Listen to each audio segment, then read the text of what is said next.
Quello che accadrà nelle sale del Palazzo Comunale di Caltagirone ha dell'incredibile. Per la prima volta nella storia dell'arte, un celebre artista del passato ritornerà dall'aldilà per trasferire la sua energia ad un pubblico di appassionati intervenuti in occasione della personale del maestro Lorenzo Chinnici, Angeli a Calatageron, che verrà inaugurata il prossimo 21 luglio alle 19:30.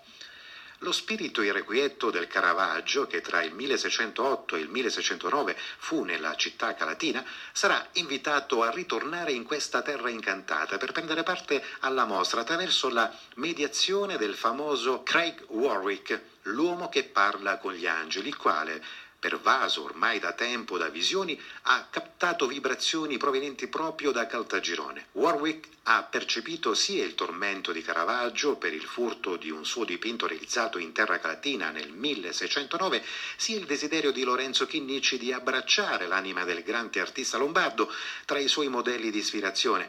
la cui ombra aleggia anche su uno scrittore, Vincenzo Calì. L'autore, affascinato dall'arte di Chinnici, compone poesie lasciandosi ispirare dalle immagini dei suoi dipinti che gli compaiono nelle sue visioni oniriche. I capolavori del maestro Chinnici saranno accompagnati dai versi dello scrittore per raccontare una Sicilia magnetica, punto di incontro tra energie ataviche e nuove pulsioni. Saranno parte integrante della mostra le installazioni de La Sicilia in un barattolo, contenitori che custodivano i colori che Chinnici utilizzava per dipingere e oggi, rigenerati, racchiudono gli spiriti di Sicilia e l'anima stessa del maestro, che unitamente a voci, odori, sapori, suoni, risa e poesie si propagano tra gli astanti coinvolgendoli in una danza senza tempo.